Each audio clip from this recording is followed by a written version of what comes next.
Damn that wind, Commander Coleman Stryker huffed, the flaps to his war room tent whipped savagely as he quickly thrust his long dagger through some parchment maps on his wooden table, pinning them before the wind could scatter them about. The commander looked up as an armoured figure entered. "Secure those flaps, Vicky. I concentrate." "I hate this weather," said Captain Victoria Haley, her breath pluming in wisps of steam. The woman pulled down a heavy woolen scarf from her beautifully sculpted face and peered around the room. Satisfied they were the only two in the tent, she spoke candidly. "'Tis no wonder the Khadorans want our lands. Anywhere would be better than this windswept hellhole." Though clad head to toe in her steam-powered Warcaster rune armour, Captain Haley moved with a fluid grace as she bent to strap down the tent flaps. "So why did ye call me here, Coleman?" Stryker ran his gauntleted hand through his flame-red mop of wind-blown hair and sighed heavily. "I need your expertise in dealing with the Undying." Haley reddened past the colour of her chapped cheeks. "'Tis simple," she answered as she leaned her spear against the table's edge. "Render them down to bones, burn the remains, scatter the ashes to the winds, then go home and spend the crowns for a nice hot bath." The woman paused, clenching and unclenching her gloved fists to conjure warmth back into her fingers as she looked down at the maps on the table. "But you already knew that. What else do you want?"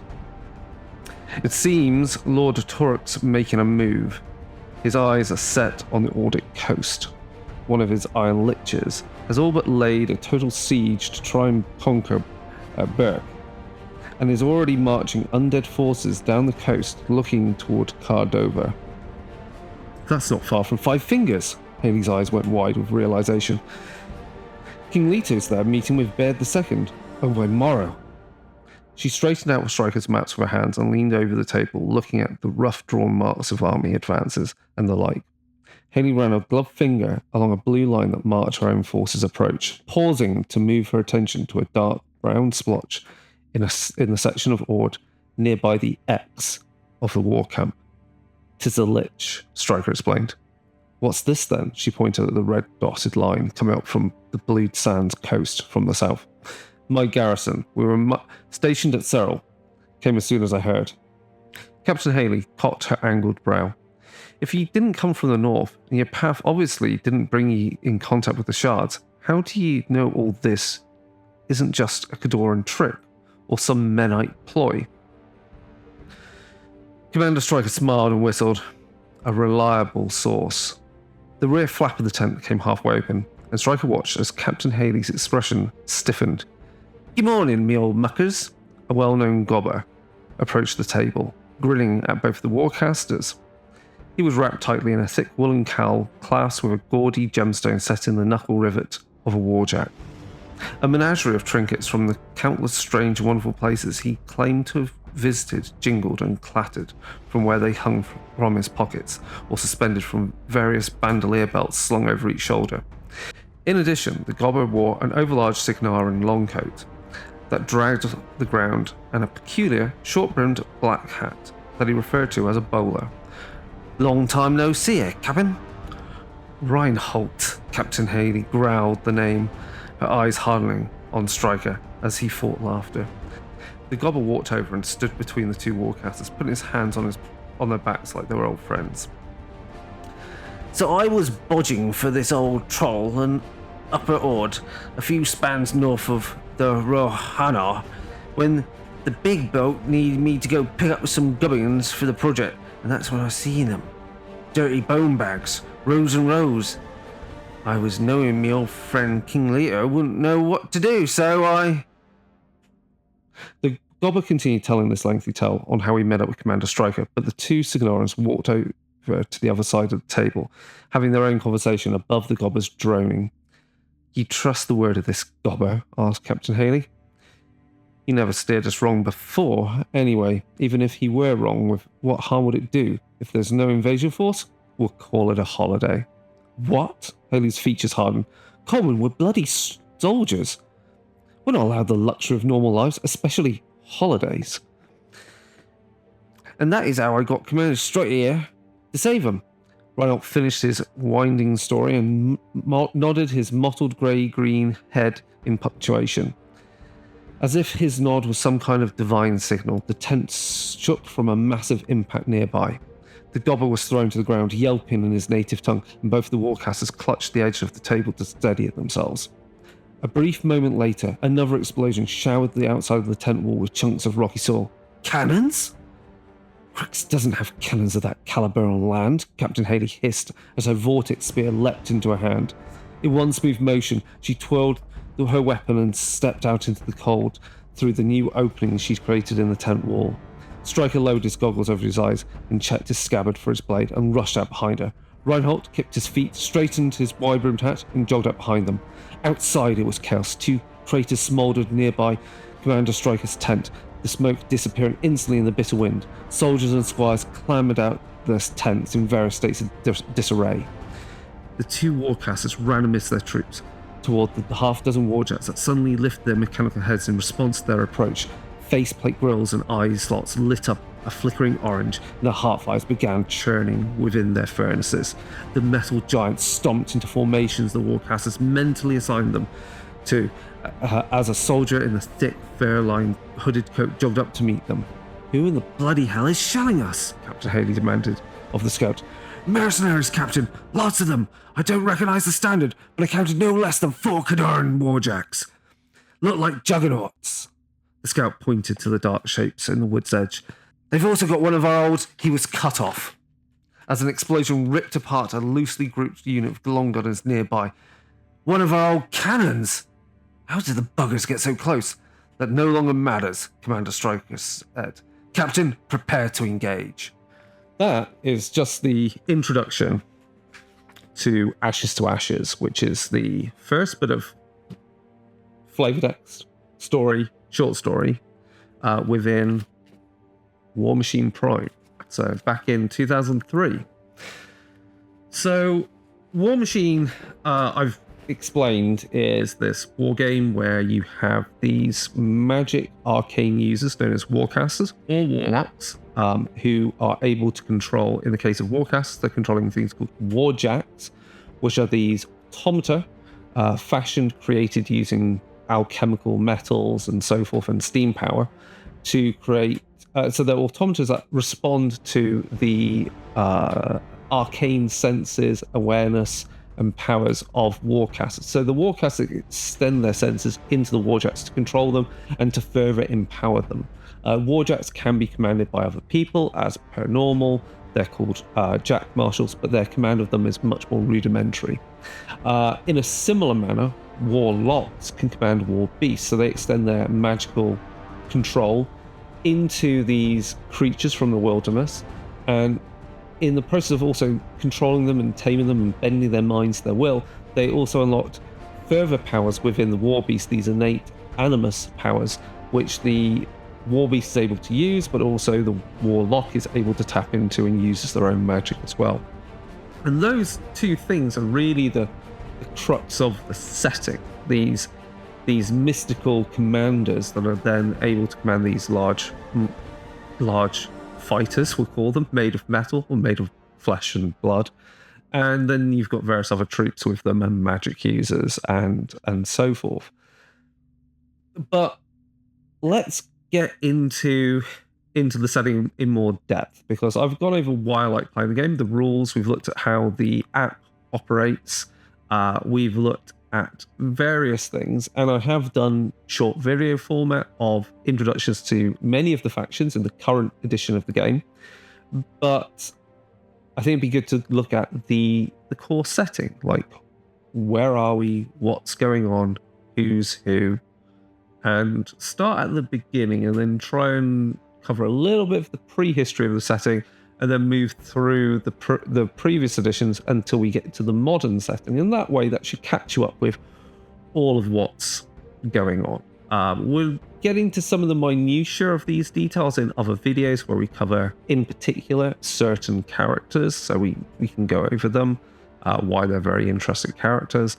And yeah, that's generally the gist of where we're going to go with this. So we're really looking at the narrative setting material of Warmachine. And in the process, Iron Kingdoms in general, because Iron Kingdoms is the name of the setting as a whole. So let's get into it. Warmachine kicks off a series of events within the narrative, starting in what we call the year of 603 AR onwards. So AR in this term will mean after rebellion, and we'll get into what after rebellion means.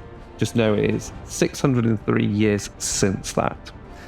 So at this time, we're on a continent known as Imoran, on a world known as Cairn, and there are 4 major kingdoms on the west coast of Imoran, and they form what are known as the Iron Kingdoms. There is Cygnar, potentially the most technologically advanced. There is Ord, which is a smaller kingdom which has a greater mastery of sailing the oceans and that sort of thing, and from which many mercenary forces come from. There's a smaller kingdom called Llael, which has had a series of problems to do with the heir to the kingdom, political intrigue, the squandering of their resources, their money, and ultimately they don't really have a large standing army and have to rely on mercenaries. And then you've got Khadoran, which is this kingdom further to the north. They have a history of having overcome great hardship. Their lands are quite difficult to live within because they're, these windswept, snowy tundras, mountainous regions, many dangerous creatures that live there. And so there are hardened people who believe they have the right to control Western Imoran. There's one other kingdom we should note, which lies on the Shard Isles, which is the Shard Isles are off the west coast of Imoran, and for the most part, they're a series of windswept, sea-battered islands and archipelago. There are sweltering jungles, but also, because of the industry that takes place there are desolate lands, and it is here that the undead nightmare kingdom of Cryx exists, and they too have technologies to rival the Iron Kingdoms. So that's where we kind of kick off. And so let's kind of address our main players within this. So as we said, there is the kingdom of Cygnar, and Cygnar had a few events that have taken place at this point. There is on the throne is King Leto, and he has just taken the throne after usurping his brother Vinterelthorn IV. And there was, before that, when Vinter was on the throne, there was also a dangerous pogrom led by an inquisition to get rid of witches, magic users, and also anyone that disagreed with the current king. And part of what the fallout of that assertion of power is that Vinterelthorn went off into the east. He discovered the Scorn, we'll get into them, and then returned invading Corvus with this army of outsiders, with various war beasts and colossal gargantuan war beasts, only to be driven off by Alexia Cyanor, the mistress of the Witchfire, and a risen army of undead that came to the defense of Corvus. Following the events of what's known as the Longest Night and the invasion of Corvus, it's at that point that we have various skirmishes going on the border between Cygnar and Khadoran through the Thornwood, and with Llael asking for support and also Ord asking for support from Cygnar. And Khadoran, in the year 604 AR, launches a full-scale assault invasion upon Llael, and Cygnar declares war in response as their ally is invaded. And that's pretty much lays the groundwork, the main crux of why there is war going on currently in the Iron Kingdoms. You've got Khador going to war with Llael. You've got Cygnar coming to their defense.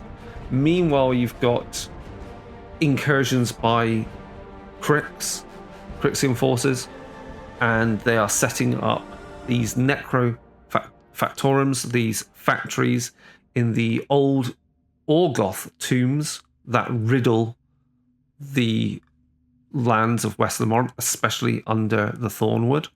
And it's there they can begin manufacturing their own versions of warjacks, known as helljacks and bonejacks. That pretty much sets us up for all those battles between those Iron Kingdoms. We've also got the Scorn on the borders of the Iron Kingdoms, more in the wilderness, and that's bringing them into conflict with other groups. We have the Trollkin, who also live in the woodland areas and in the wilderness and on the borderlands. You've also got the Scorn and Trollkin coming into conflict with the Legion of Everblight as they're beginning to ramp up their operations because they have their own ongoing war with the forces of Cryx, as the dragon Everblight is seeking to defeat its creator, its father, its rival, the great dragon Torok, who is the dragon who commands the Empire of Cryx. And these dragons are massive, by the way. So we've got Scorn, we've got Trollkin, we've got Legions of Everblight, and then with all of this going on, and as the Iron Kingdoms are going to war and laying waste to the lands and causing so much destruction and so much chaos and pollution and clearly stripping the land for all that it's worth, whether it's for fuel, materials, arcane energy, the group of druids and their associated wilderness races like the Tharn, for example, they also organize, and they are the Circle Orboros, and they're looking to bring balance back to the world by pushing back against civilization and industry, and they command their own war beasts that are great kind of werewolf type creatures and golems made of stone and other large beasts. So those are our main players in first edition of Warmachine, and obviously hordes. But let's narrow in on the kingdom of Cygnar. So Cygnar and the other kingdoms all essentially draw their origin from the founding of these kingdoms through the Corvus Treaties, which happens in 203 AR. So as all of the peoples of West of the Morn rise up against the Orgoth, they drive them out of the lands of West of the Morn, and in the city of Corvus, the Corvus Treaties lay down the Iron Kingdoms, of which Cygnar is one of them.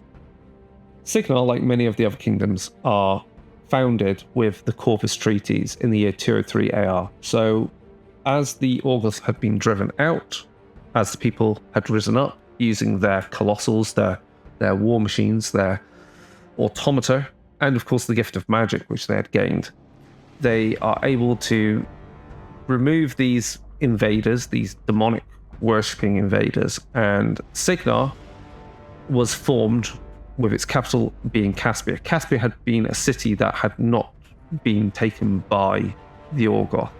So Caspia plus the lands of the Midlands, the lands of the Southern Thuria, the forests of the Moridanes, there's the Wormwall Mountains, all of that forms this kingdom and gives it quite a lot of strength because they've had numerous successful battles against the Orgoth, and they have a wealth of technology that they've developed in their rebellion against the Orgoth. So they form from a position of power.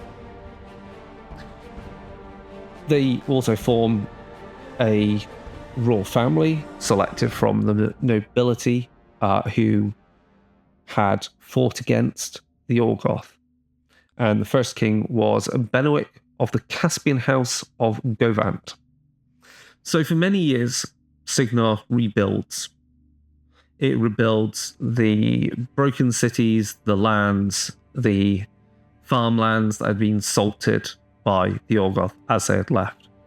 And they also form a form of governance. They also form strong alliances with the Rulic dwarves, and thus form good trade relationships with those peoples, those kingdoms. In some respects, they also build up some good relations with other races, in particular the Ogren, and also there are the Trollkin. During the history of Cygnar, there are numerous conflicts and skirmishes with Khador. The vast Colossals, the forerunners of Warjacks, were utilized in these battles. There, of course, were obviously civil wars and various conspiracies and politics and so forth. But perhaps one of the major points we should point out, which leads to the formation of one of the factions we will know within Warmachine, is the Cygnaran Civil War, which happened in 472 AR. What happens is we have a representative of the Menite faith. So there are two essentially monotheistic faiths, which we could kind of liken to New Testament and Old Testament. There's the Menites, which are the older religion, and so they worship Menoth, who is a creator god of humanity. And then there is Morrow, who is a human who was elevated to godhood. Morrow also has a sister called Thamar, and Thamar is the goddess who gifted humanity magic. And so they are the twins. And their works, their writings, form the holy book of the Morrowan faith.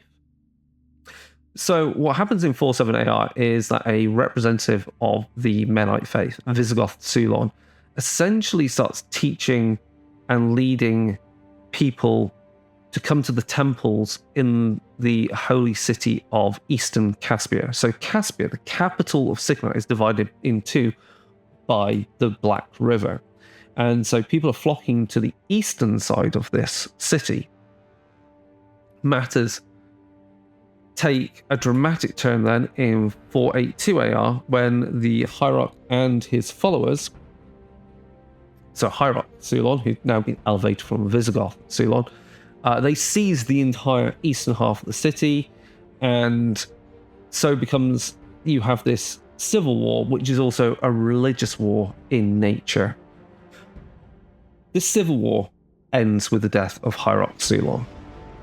As he dies, he's obviously, his role is taken over by his Visigoth, Llael, and they, plus the High Prelate Sivan of the Church of Morrow, representing King Bolton of Cygnar, they seek some accord to happen, some peace deal, some treaty. And so essentially what happens is that Eastern Caspia is ceded to the Menites, and it allows the people who follow the Menite religion to go off into the lands east of Cygnar, and thus east of the capital of Caspia, and form what is known as the Protectorate of Menoth, who we will know as one of the factions in Warmachine.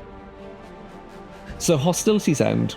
The Menites now have a place to call their own, to practice their religion without persecution from the Morrowans, but it's a protectorate of Menoth, so they're actually still under some control of the Cygnaran government, so they have to pay taxes to Cygnar and so on, and also can't raise their own standing army. Of course, that's not going to stop them. Following a few more years of obvious conflicts between various factions, in particular Cygnar and Khador with the First Thornwood War, we have the coming of the Railthorn dynasty. And so they come to power and they obviously sit on the throne of the Kingdom of Cygnar. There are a number of them, leading up to Vinter III, who has two sons, Vinter IV and his younger son, Leto.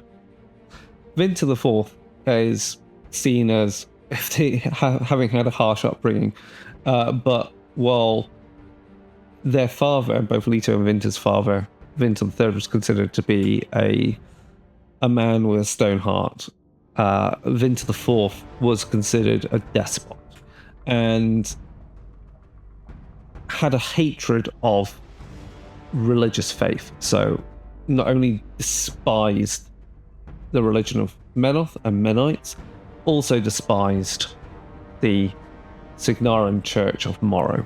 In order to keep control over his newly acquired kingdom, Vinter IV expanded the kind of secret service and spy network that was at his disposal by recruiting some of the more murderous people within the government, particular spies, particular agents and assassins, and also those members considered too dangerous for the Fraternal Order of Wizardry.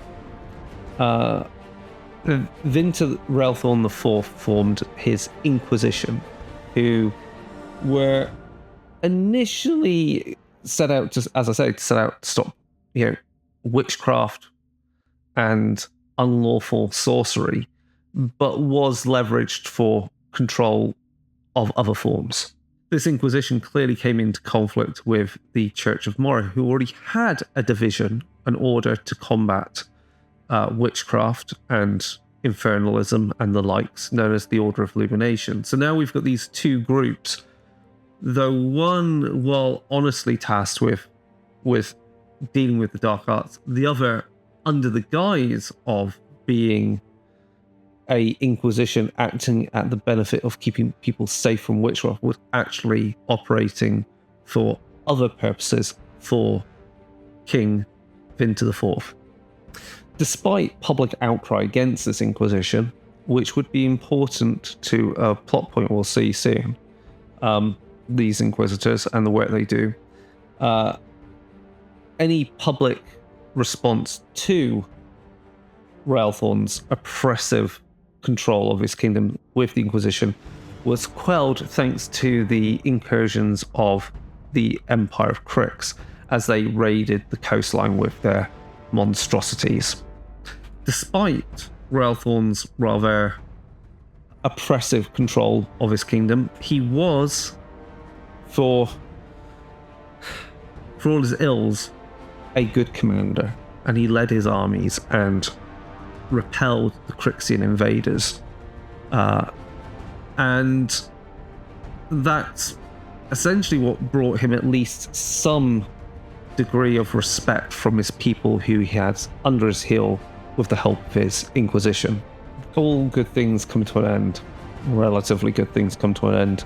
And Vinter IV was subject to a coup.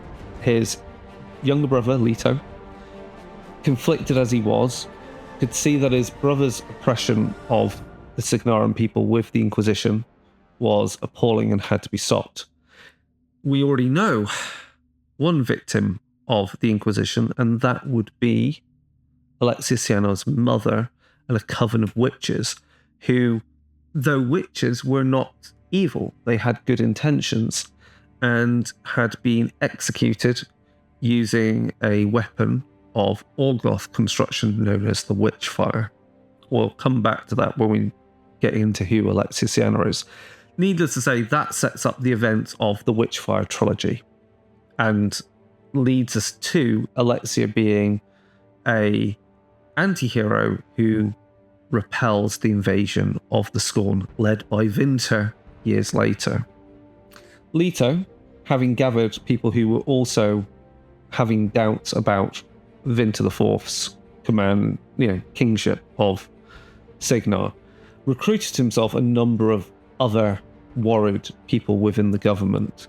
There would be Magus Arlen Calster of the Fraternal Order of Wizardry, Kylan Ebenhart IV, heir to the Northern Midlands, Elaine Roomwood, heir to the Eastern Midlands, a senior general named Olsen Turpin, the Warcaster Sebastian Nemo, an important Warcaster to the timeline of Warmachine, and in particular another member of the Royal Guard who we've already been introduced to, is Common Striker, who is yet to come into his full arcane awakening.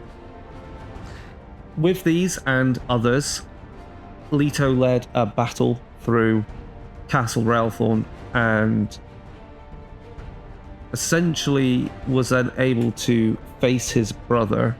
Vinter was a consummate swordsman, able to dispatch many of Leto's allies and soldiers.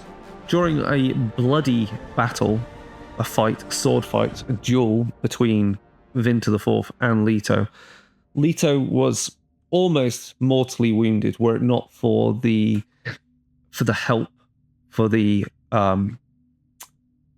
divine intervention, as it were, of a member of the Church of Morrow, that being Primarch Arius. And so Leto's wounds healed, and exhausted by the battle, having thought he had won, Vinter IV lay on the marbled floor exhausted, and from his grip was taken his grandfather's weapon, known as the Kingslayer. Vinter IV was confined, of course, to the castle's jails. And that you would think would be the end of it. Of course, his Inquisition, seeking to secure their position and not have the repercussions of their actions brought against them, sought to free Vinter and take back control of the kingdom. Vinter kidnapped Leto's wife, and while trying to bargain a way out, escaped from the castle via an airship, and Leto's wife was never seen again. Leto thus took the throne of the kingdom without his partner, and solemnly had to take the throne without someone there that he loved greatly. Of course, Leto's rule is no simple thing. He has to deal with the actions of his brother, the remnants of the Inquisition, and rebuild, to some extent, trust between the people and the government. But things do get smoothed over eventually, and for a decade there is relative peace, growth, prosperity within Cygnar. And then, of course, it brings us to 603 AR with the wars against various groups, including the Scorn, including Khador, and dealing with the invasion of Llael. In many respects, Cygnar is almost a constitutional monarchy. So Leto is the monarch. He has control over Cygnar, but he has a government formed of nobility, and called the Royal Assembly, and below them are various other groups that administer regions and cities, to take taxes, to raise armies, to distribute funds to do works within those districts, within those constituencies, within those towns, villages, to build roads, build train lines, build up defensives, to repair the walls of Corvus, for example, things like that. The Cygnaran government and military is structured somewhat around the nobility, and also not.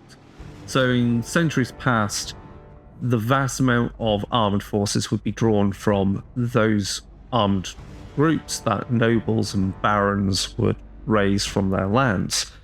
They would have those groups, those militias, those companies to protect their lands, to protect their holdings. But there were limitations put in place for that. And so now, though Cygnar does have many nobles who take up the role as being knights within various knightly orders, the vast amount of the Cygnaran military, both army and navy, is a professional army raised from the ranks of the populace in general. In many respects, you can think of the Royal Assembly, which acts beneath the king to enact their will and also to act as checks and balances, a bit like the modern House of Lords in the United Kingdom. So it's made up of all the nobility plus all the vicars and priests of Morrow, and that therefore means you've got this balance of both the ideas and understandings of the nobility and the people that way and their ambitions versus the thoughts and understandings and morals that are there from the church. So that brings to Cygnar some sort of balance. Within the government, there are three major factions, essentially. There are those that are loyal to Leto. There are those that quietly wish to bring back the usurped Vinter Railthorn IV. And then there's the group that really don't give a damn about either whoever should be king. They're the ones that are more aligned in a more mercantile trade, monetary way with the Mercurian League. So they actually don't care about kings, they don't care about empresses, they just want money and control and power through that.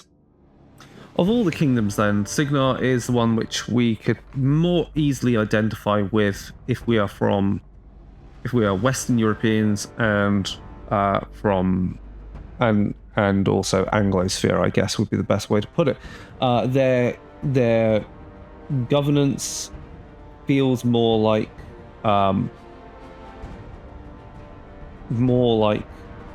the British government would have been before the proper formation of the House of Commons. So you've just got the House of Lords. So that's our Royal Assembly for Cygnar. And the peoples of Cygnar exist at the start of 603 AR, in a kingdom which we could say is more akin to, on the cusp of being more like the Victorian period, as they have commonplace various bits of steam technology, trains, for example. The warjacks are there, but labourjacks are common, doing various works for people. You've also got steamboats ploughing the waves of the seas and also up the rivers. You've also got telecommunication in the form of, you've got, I say telecommunication, they've got telegram wires, telegram lines, and Cygnar has access to a lot of materials that allows them to easily make warjacks and labourjacks. So thanks to that material, thanks to their trading partners, thanks to being relatively peaceful and nice to deal with, they have well-developed technologies. Of course, some of the technologies we begin to see as the wars progress are those that we now see in the modern setting of Warmachine. So Cygnar developed the storm chambers. These are a arcane way of generating electricity, which then is utilized in various weapons. So that's why we've got things like the Storm Legions, Storm Legionnaires, and before them it was the Storm Knights.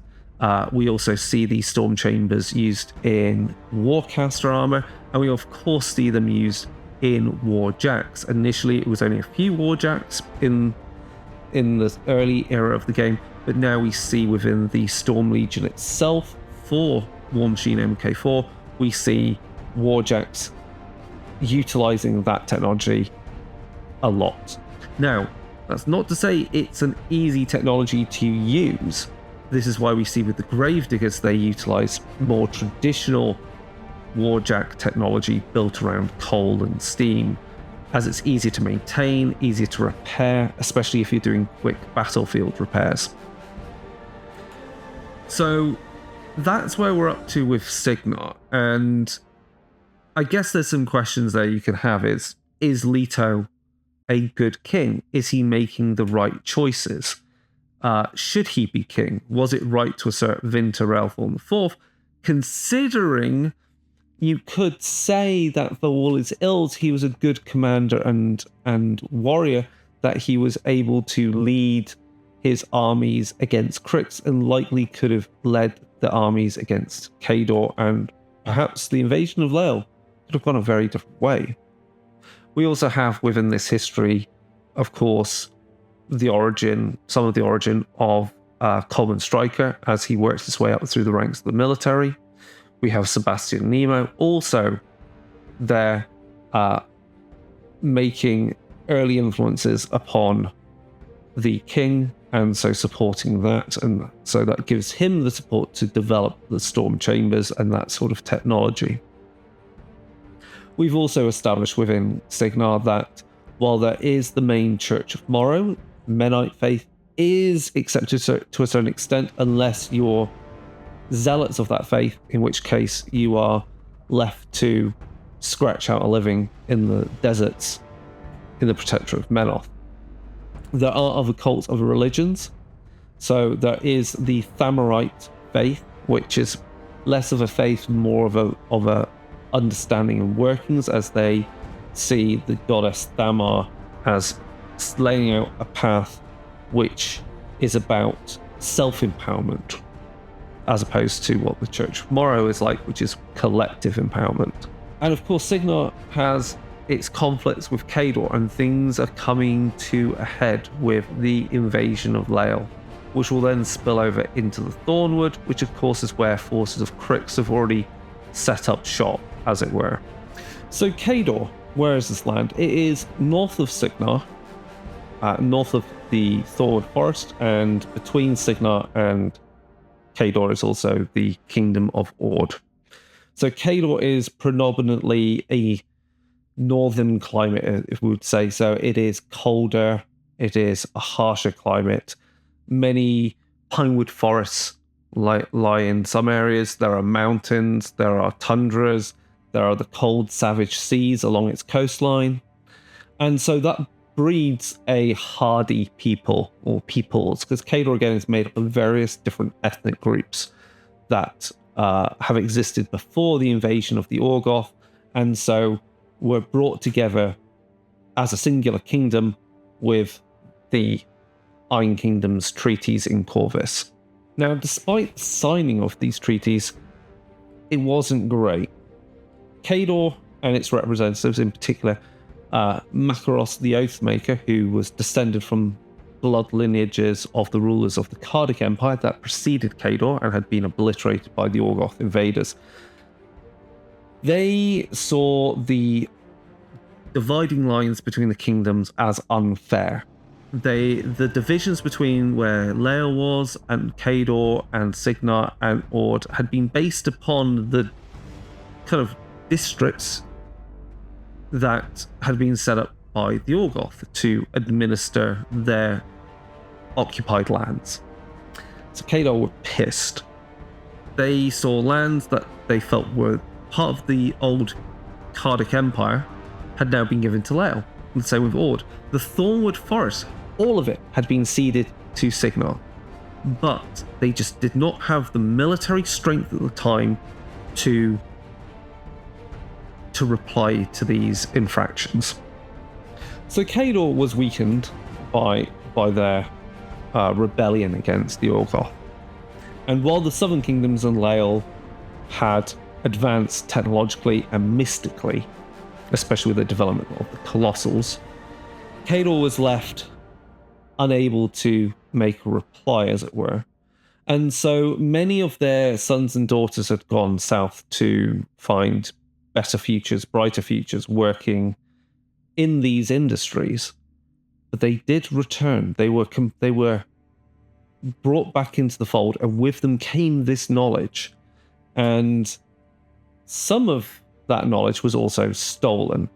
So Khadoran-born Arcanus plundered the Fraternal Order of Wizardry and brought back the secrets of things like cortex construction for warjacks and other mystical arts. And so these mystics who had taken and stolen secrets from the Fraternal Order of Wizardry or from the Alchemist Order, the Order of the Golden Crucible, with that information, they formed their own mystic order within Khador as part of the military there, known as the Grey Lord's Covenant. With this newfound technology and power, Khador were able to finally manufacture that first colossal. They built many more, and so began wars against Llael and Ord to take back lands that they felt were theirs. And in response, Cygnar brought their colossals into the fray. And so in 250 AR, so 250 AR, the first colossal war began. So this is really the first time warjacks are fighting against warjacks of a sort that are massive in construction. And this battle would rage across the kingdoms, and eventually despite this technology, despite their aggression, despite catching their opponents flat-footed, eventually Cygnar responded with next generation colossals, essentially. And the Khadoran invaders were pushed all the way back to their capital of Kursk, and they were bankrupt. They had put all this money into building their armies and their forces, and their current leader, Lavash, had to surrender, had to give up their new military in the negotiations. And the Fraternal Order of Wizardry oversaw the dismantling of their colossals. Over the years, Khador then has a number of assassinations and political intrigue and coups going on as they rotate their kings and queens of their empire. And eventually this all comes to a head again after a number of years of peace, when the King Ruslan took the throne in 499 AR, and he was able to bend the people to his will, proclaiming himself as the great priest king Khadovic reborn, declaring that Khador's primary religion was to Menoth, though the old faith, not the Menite faith that Sulon had brought to the people of Caspia. And so began the First Thornwood War, as they brought their forces to invade and take back the lands they thought were theirs from centuries ago. Just before the modern age, Khador has then a new queen on the throne, Queen Anne Vanard the 11th.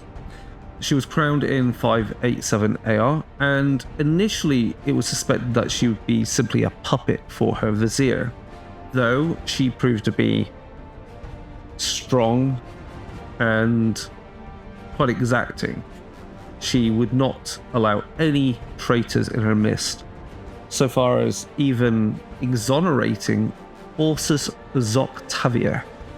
Yes, the same Ursus we know now who works for the Orgoth. See, Ursus is known as Ursus the Butcher. He slaughtered the people of a town on the border between Khador and Ord, as that town was looking to become part of the Ordic kingdom. And in response, he killed everyone there. And then, when questioned by his own soldiers, he killed them too.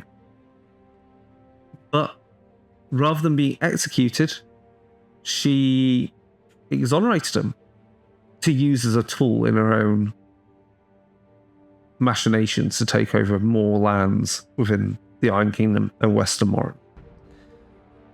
Of course, part of this plan is to take some of the lands from Ord, take back the Thornwood, take back lands from Llael, lands that are actually part of an old kingdom that came before, known as Umbrae.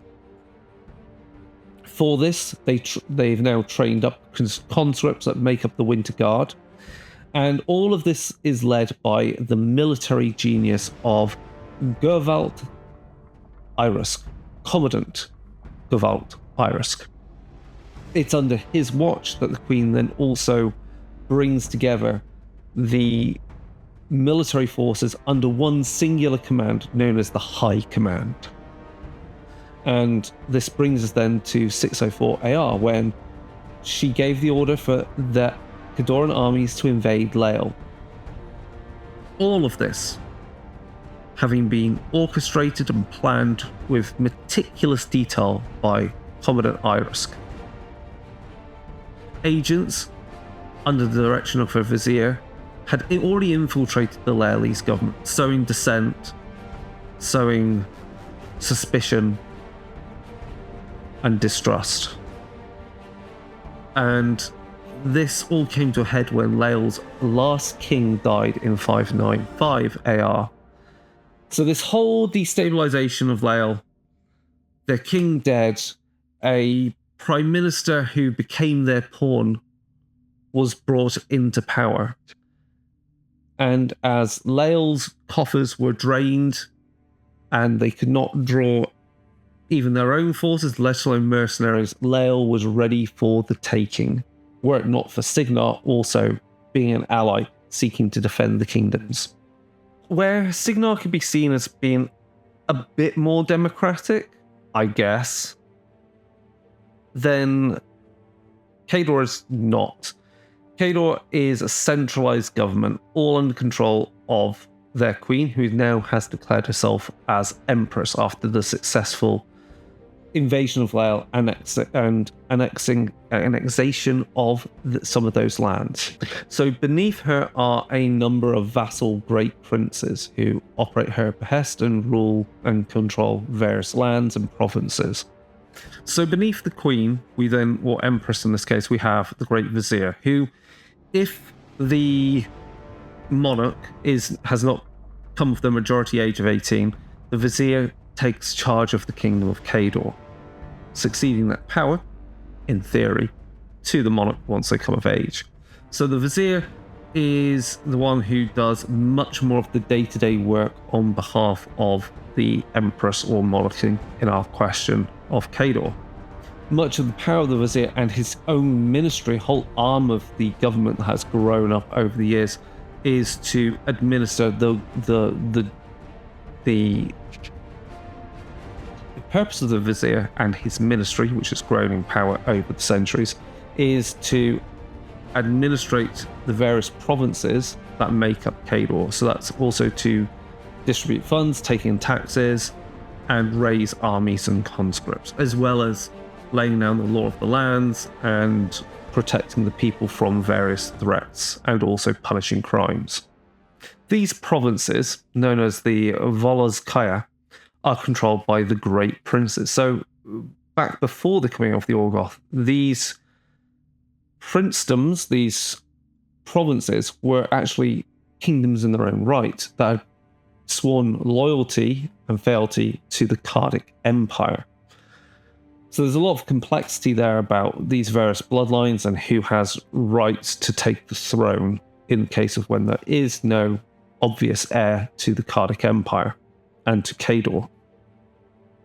And of course, with the invasion of the Orgoth, the records of the Khadoran Empire were gone. So they had no way to reconstruct the government that they used to follow. So you have these princes now operating below the vizier who administrates them.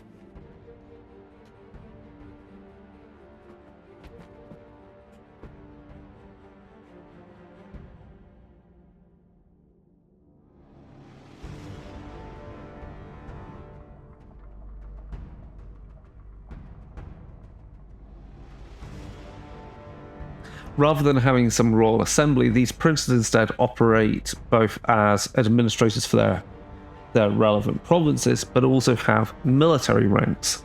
And so they will operate in the military as commandants and commanders, thanks to their position given to them by birth, which, I'm sure many members of the Winter Guard would show some chagrin that these nobles think they know the ways of war when they really don't.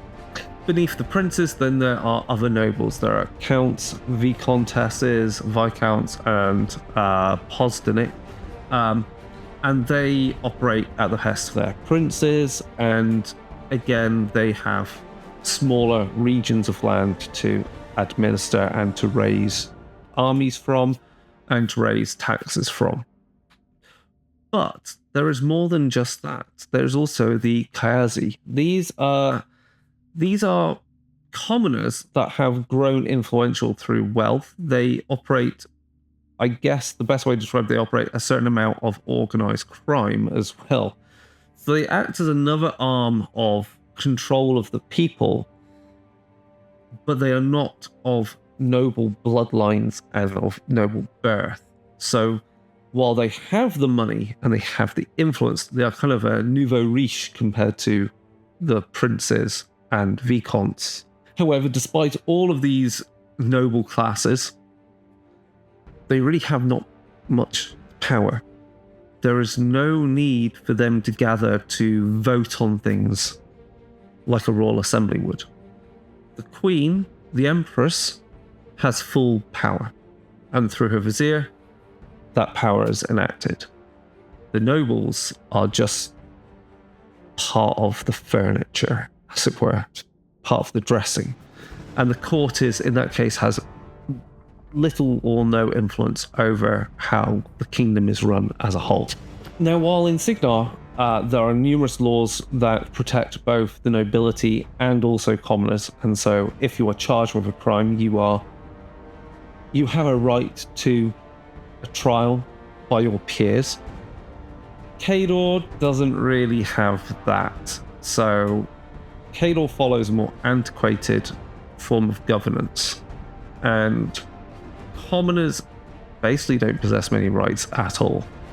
There are very few, and as a result, they can be conscripted into the army quite happily. They can be executed for crimes. They can have their goods taken away.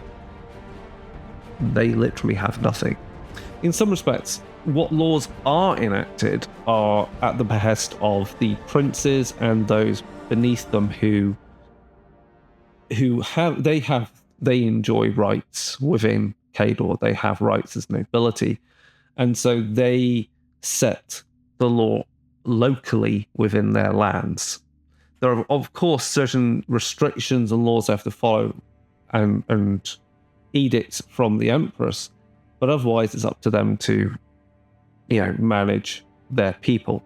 And for this reason, the princes, of course, that's a lot of responsibility. They delegate this to people below them. So that might be, there are like courts, there are religious organizations that may work on behalf enacting these laws. There are the local Duma, the local Postnits. And so essentially with that delegation, laws are interpreted differently from maybe even from town to town, let alone city to city or district to, district or district. It's not good for the people of Khador. And because there isn't a good structure list, many of the people that enact the law and enforce it are few and far between, meaning very few crimes are investigated unless they are critical to the operation of the region or the kingdom as a whole. Now, while Khador's main religion is that to the god Menoth, it's of a slightly different flavor. This is kind of like comparing Catholicism in the sense of Eastern Orthodox versus Western Catholicism. So the Menite faith in Khador is of one flavor, and then there's the Protectorate of Menoth. And the relationship between these two regions, these two, we'll call them places, organizations, kingdoms,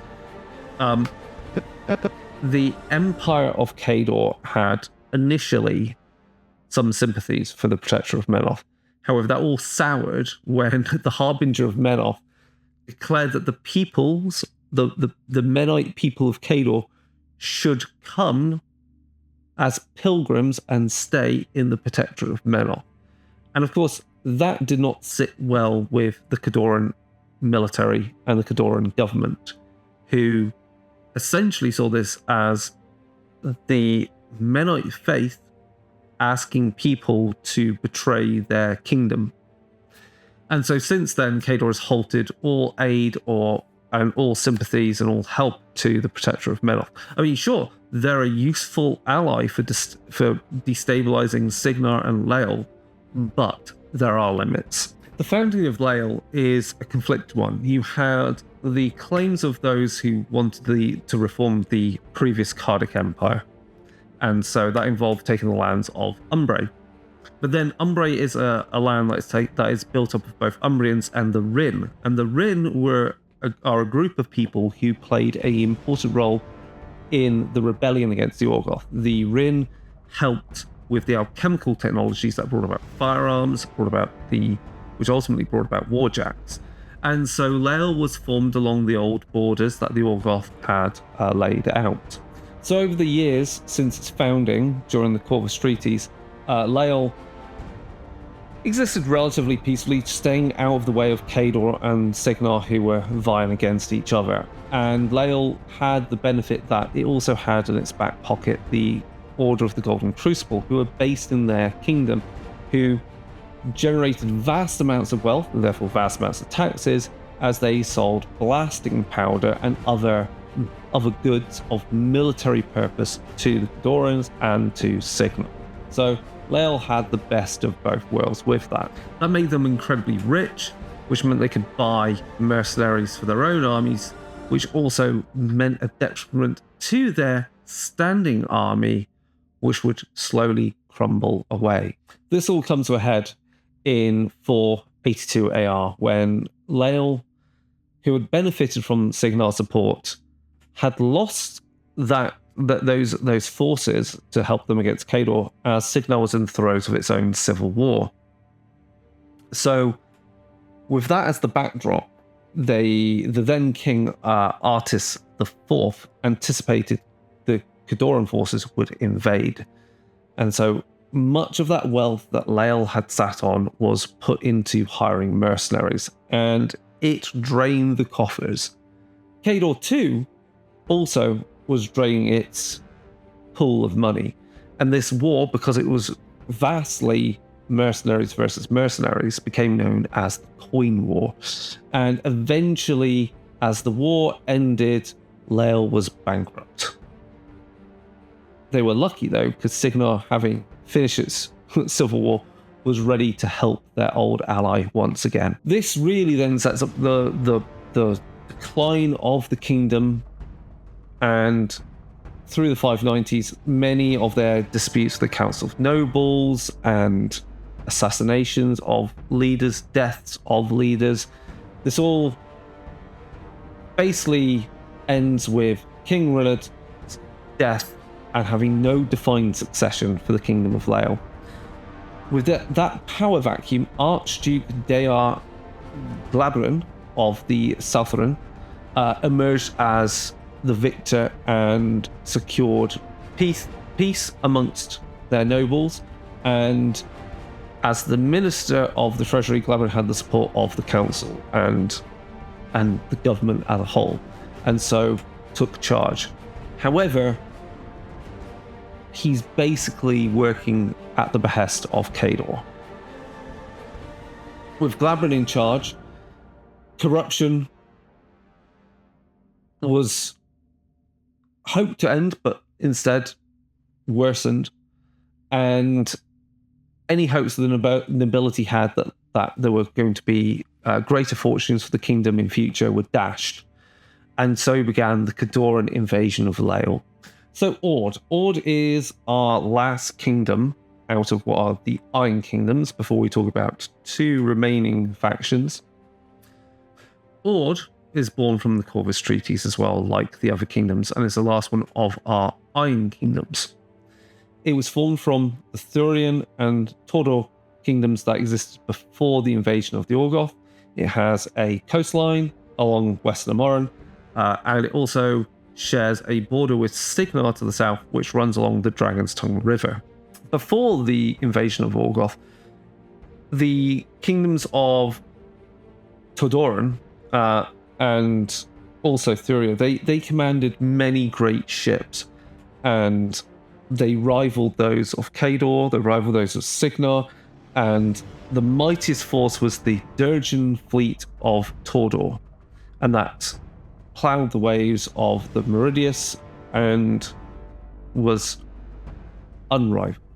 Though the Orgoth are seaborne raiders, they did not have the easiest time even against the Khadoran and Thurian fleets.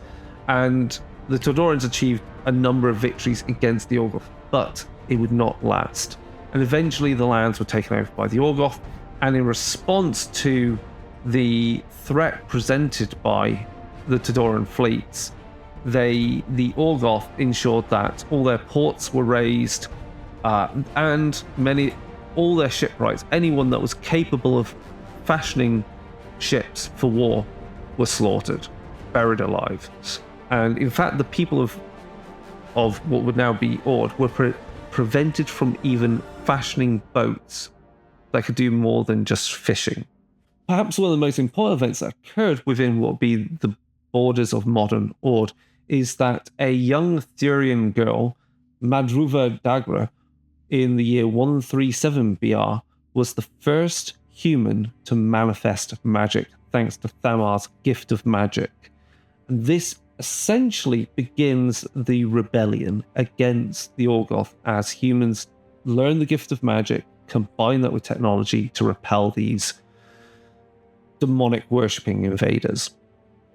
The Corvus treaties saw the formation of Ord from Thuria and from Cawdor, and while this was seen as a good thing to unify the people, to have that unified strength and that joined history of how they rebelled against the Orgoth, they didn't have the strength to barter more strongly with Caspia and the Cygnaran forces, and so they had to give up southern Thurian lands to the new Cygnaran kingdom. Following the formation of Ord and the works of their first king, Merrin, and the establishment of their new capital of Merrin on the old Todor capital, Ord would grow, dealing with issues with the Khadorans and their own colossal war. And Ord would build up its main...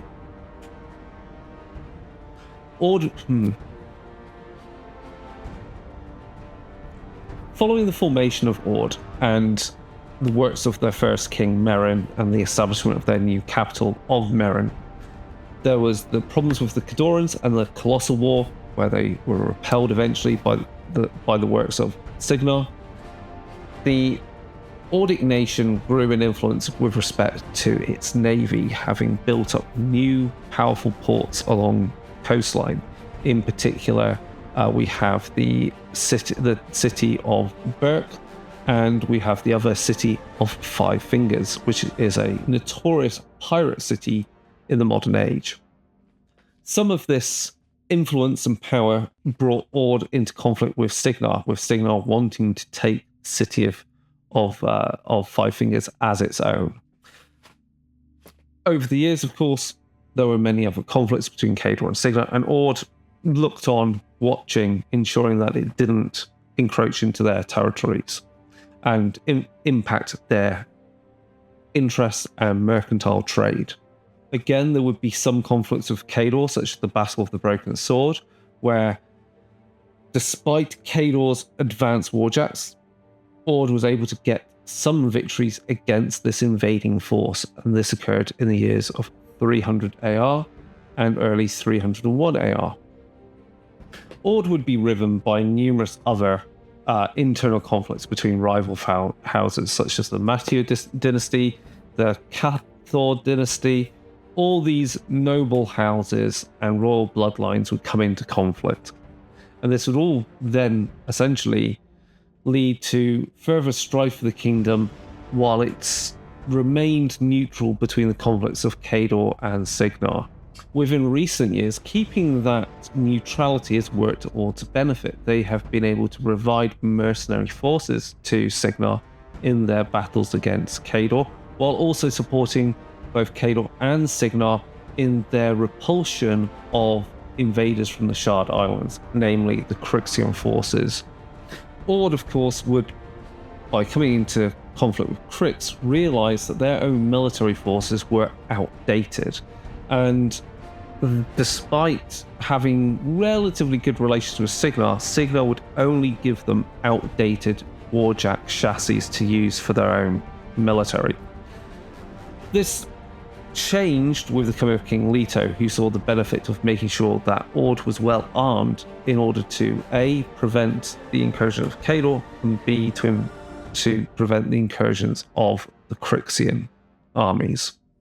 However, despite the invasion of Llael by Khador, Ord would still remain neutral, despite the protests of Cygnar, despite the cries from the Llaelese government. Ord stood by and watched Llael get invaded. The Protectorate of Menoth doesn't have its origins with the Corvus treaties, so we have to consider more what the origin of their faith is. So the Menite faith existed during the Thousand Cities era, before the coming of the Orgoth, with Menoth known as the Lawgiver. He was their singular creator god of all humans.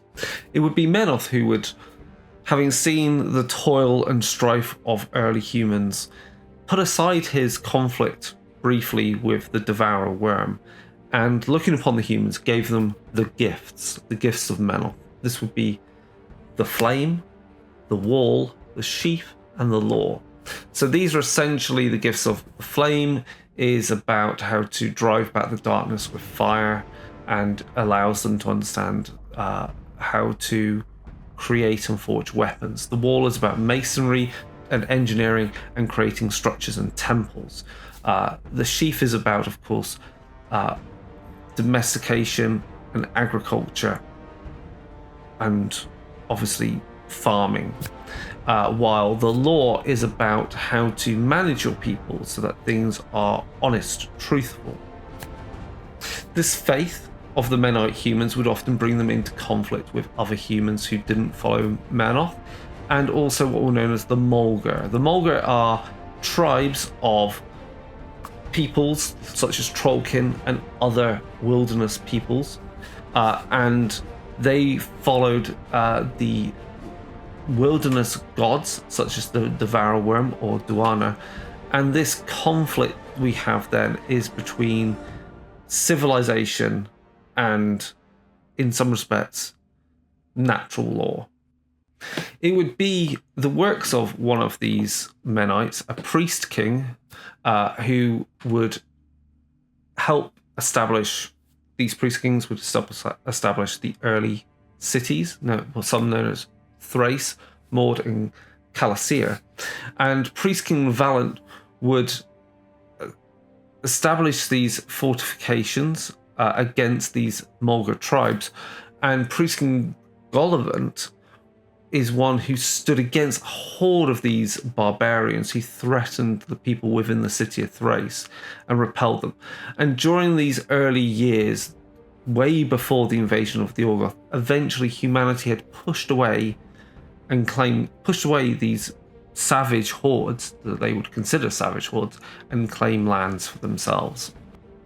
It would also be within these early years before the coming of the Orgoth that the twins, Morrow and Thamar, became leading religious figures and eventually became gods themselves. Of course, this was considered heresy by the Menites, who believed that Morrow was the one true god. The Morrowan shrines, the Thamarite temples, all existed within secrecy to hide away from the purges that the hardline Menites were conducting. Many of Morrow and Thamar's followers and leaders within those faiths, known as Ascendants and Scions, would also in turn become religious figures, sort of saintly in nature. What began the peace between these faiths, in particular between the Menite faith and the Morrowan faith, occurred when there was a meeting between religious figures, and the Morrowan Primarch, Lorith, was meeting with some Menite leaders. Then a woman, an assassin, follower of Thamar, struck down the Morrowan Primarch, and in turn was then struck down by a Morrowan ascendant. The assassin in turn ascended herself as a saintly figure of Thamar. And before the Menite leaders, they just witnessed figures ascend to the afterlife to become holy saints themselves. And this cemented the fact that Morrow and Thamar are gods of respect, and the Morrowan faith should exist alongside the Menite faith.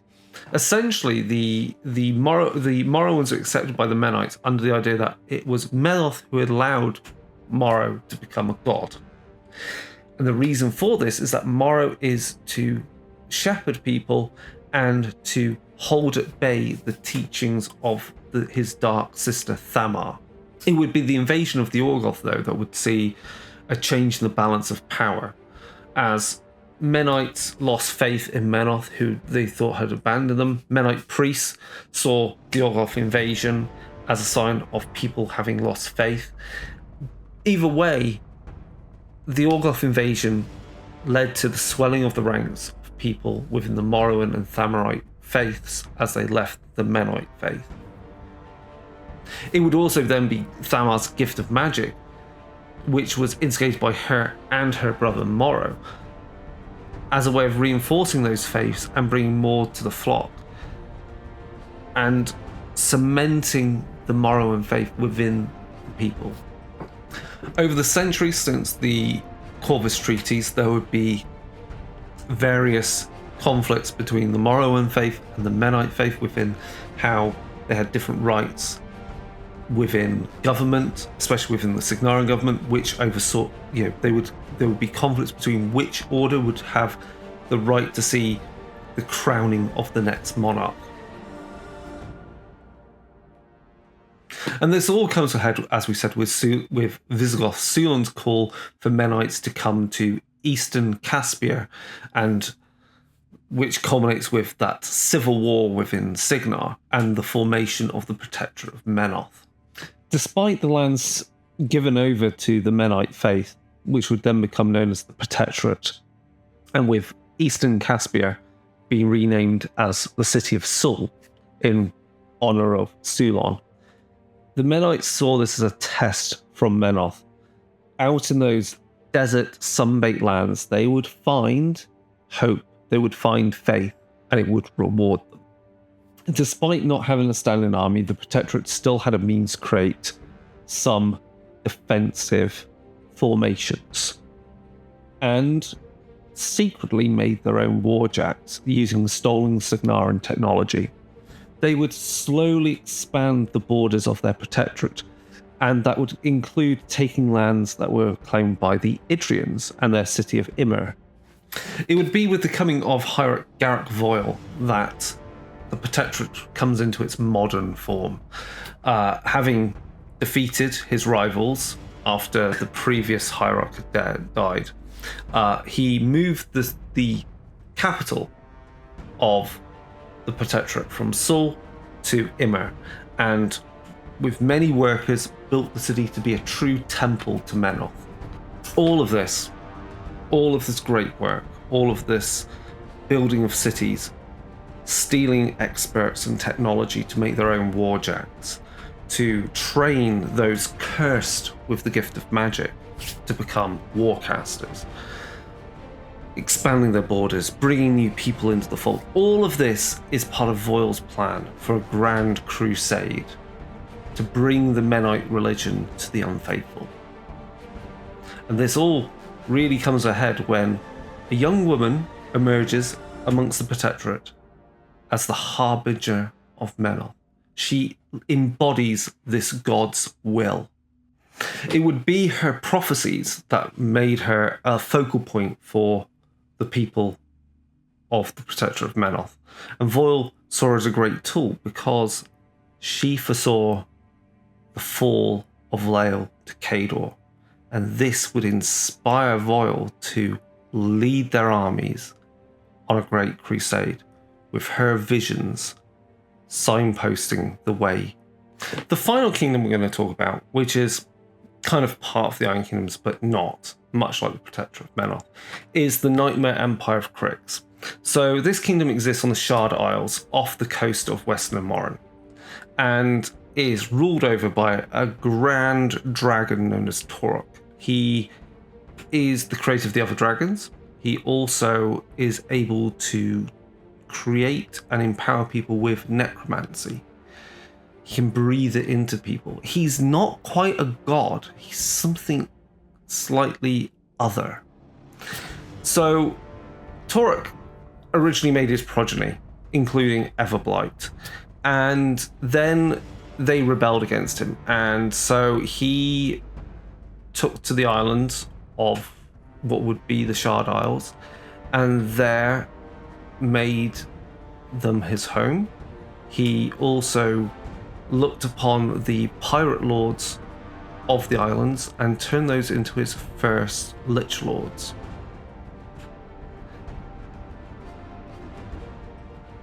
And so for over 1,600 years now, the Nightmare Empire has existed and is known as Cryx, and has been a plague upon the kingdoms of Amoran.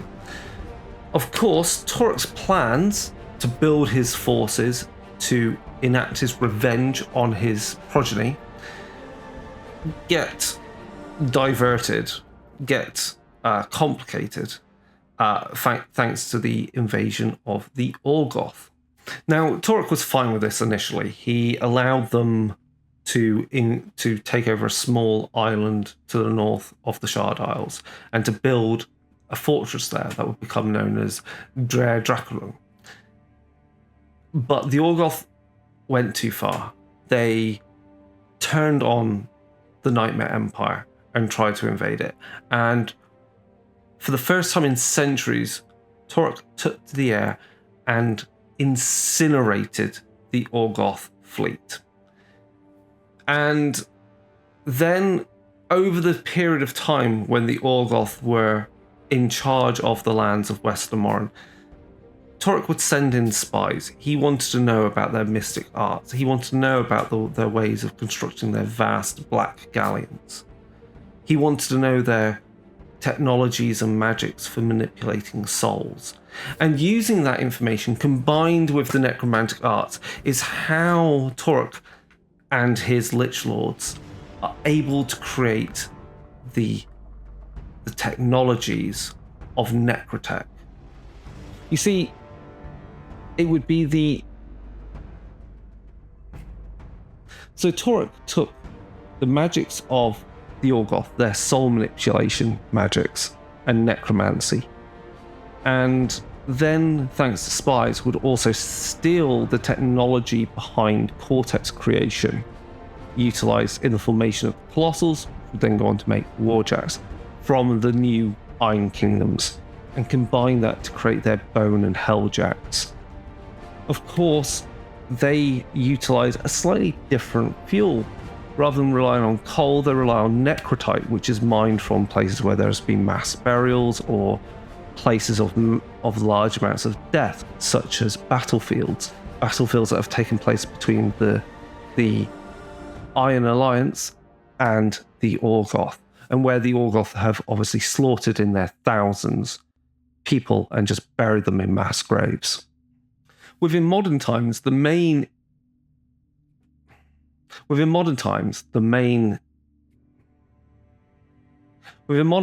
Cryxian forces have invaded the Western Amoran kingdoms, in particular Cygnar. So, utilizing various distractive actions, Cygnaran territories have been invaded by Cryxian forces, and that's allowed the Kingdom of Cryx to build these necrofactorums underground or hidden from prying eyes. In particular, places where the Orgoth used to have underground tombs, and places like the Thornwood. And even within the Thornwood, there are ruins of previous kingdoms, like the Kingdom of Mord. Part of making these necrofactorums involved the Iron Lich Asphyxius, making dubious alliances with the Cephalax. You see, the Cephalax are a race of subterranean dwellers, and so they've got well-established tunnels.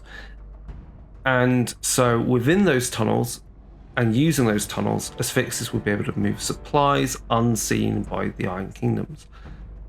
But that means dealing with the Cephalax and giving to them some of the technologies of necrotech. Of course, with the battles going on in the Thornwood between Cygnar and Khadoran, there were plenty of places to take supplies of necrotite and also bodies to steal to create mechanothralls. And despite Cygnar thinking it had ended the Shard invasions in 588 AR, little did they suspect that Asphyxius had succeeded in taking a foothold within the territories of Cygnar and Khadoran. It would be from these hidden locations within the Thornwood, near to Llael, that the Cryxian forces would be able to be participating in those battles. Again, stealing technologies, stealing magics, stealing bodies, taking necrotite, stealing alchemical resources, all required to further expand the capabilities of that hidden factory of the dead.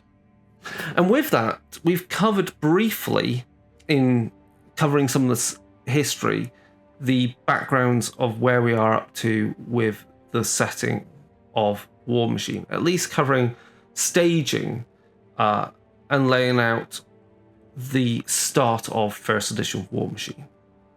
We've covered different types of technologies. We know that, for example, Cygnar are more advanced than others. They give some of their technology, old warjacks, to the Ord.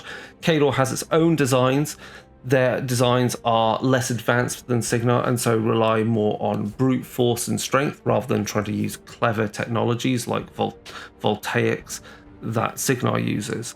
Likewise, we've learned about how Llael as a kingdom used to have vast coffers of money because it had based there the Order of the Golden Crucible, but has wasted that on lots of battles and hiring mercenaries.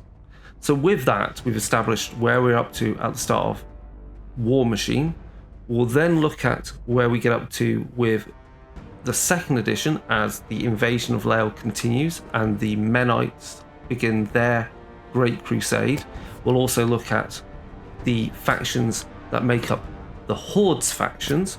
So that would be the Scorn, the Trollkin, Circle Orboros, and Legion of Everblight, and how that factors into all of these actions going on. Because of course Torok's got a prime enemy in the Legion of Everblight. And of course the Scorn are still there out in the Badlands, having been repelled after the invasion of Corvus. So there's all of these different factions that are going to be thrust into battle as Llael is essentially the main epicenter at which these conflicts erupt from. We're also going to be able to dive into some of the key characters within the setting. So we're going to look at people like Coleman Stryker, Victoria Haley, Denegra, Ironlich Asphyxius. We'll look at, say, Hexerus, and we'll look at some of the Protectorate of Menoth characters and how they work within the setting and how they impact it as the narrative carries on. I hope this has been useful and gives you some sort of background on the setting. And if you've got any more particular questions or comments, please leave them here in the comment section of this video, or email us, or go over to us on social media. Please like and subscribe, that's as always, and there'll be more coming soon. So goodbye for now.